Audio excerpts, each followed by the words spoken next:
የእመቤታችን የቅድስት ድንግል ማርያምን የልደቷን ወይም የመወለዷን ቀን በማስመልከት ከፖርቹጋል እስከ ፊሊፒንስ፣ ከህንድ እስከ ማልታ፣ ከብራዚል እስከ ኩባ፣ ከኢትዮጵያ እስከ ግብፅ ከዚያም አልፎ እስከ ሩሲያ ድረስ ባሉ ኦርቶዶክሳውያንም ሆኑ የካቶሊክ እምነት ተከታዮች ለእመቤታችን ለቅድስት ድንግል ማርያም በምንመለከተው መልኩ እጅግ አስደማሚ ስርዓት ባለው ክብረ በዓል የመወለዷን የልደቷን ቀን በማክበርና በማሰብ ላይ ይገኛሉ።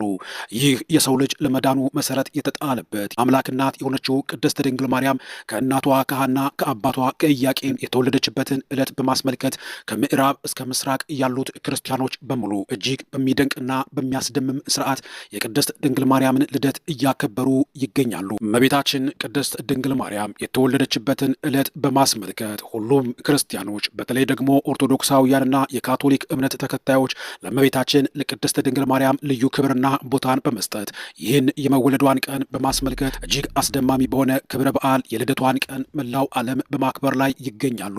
ይህ እመቤታችን ቅድስት ድንግል ማርያም በሊባኖስ ተራራ ከእናቷ ከሐና ከአባቷ ከኢያቄም የተወለደችበትን ዕለት በማስመልከት እጅግ ጥንታውያን የሆኑት አብያተ ክርስቲያናትና ክርስቲያናዊ ትውፊትና ስርዓት ባላቸው ሀገራቶች የእመቤታችን የቅድስት ድንግል ማርያም የልደት ቀን እኛ ኢትዮጵያውያን ግንቦት ልደታ ብለን የምንጠራውን ዕለትን በማስመልከት በሚገርም መንፈሳዊ ስነስርዓት እጅግ ደማቅ በሆነ ክብረ በዓል ይህን ዕለት እያሰቡትና እያከበሩት ይገኛሉ። እኛ ኢትዮጵያውያን እንደምናከብረው ለእመቤታችን ለቅድስት ድንግል ማርያም እንደምናሳየው ፍቅርና አክብሮት ሁሉ ሌላው ዓለምም ለድንግል ማርያም ለኢየሱስ ክርስቶስ እናት እንዲህ ያለውን ፍቅርና አክብሮት ማሳየቱ በአጋጣሚ የሆነ ወይም የተከሰተ ሳይሆን እናታችን ቅድስት ድንግል ማርያም በሉቃስ ወንጌል ምዕራፍ 1 ቁጥር 48 ላይ እነሆ ከዛሬ ጀምሮ ትውልድ ሁሉ ብፅዕት ይሉኛል ብላ በተናገረችው ቃል መሰረት ፍጥረታት በሙሉ የሰው ልጅ እየተባለ እመቤታችን ቅድስት ድንግል ማርያምን እያመሰግናት ትውልድ ሁሉ ብፅዕት እያላት የተናገረችው የትንቢት ቃል ፍጥረትን ሁሉ ወደ እርሷ ወደ ክብሯና ወደ ብፅዕናዋ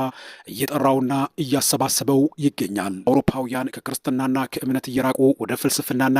እምነት የለሽ ወደ መሆን እየመጡበት ባለው በዚህ ዘመን እነዚህ በምዕራብ አውሮፓ የሚገኙ የፖርቹጋል ክርስቲያኖች ግን እጅግ አስደማሚ በሆነ ስርዓትና ክብረ በዓል እመቤታችን ቅድስት ድንግል ማርያምን እያከበሯት ስለኛም ጸልይ ስለኛም አማልጂ በማለት እንዲህ አስደማሚ በሆነ ስርዓት እያሰቧት ይገኛሉ።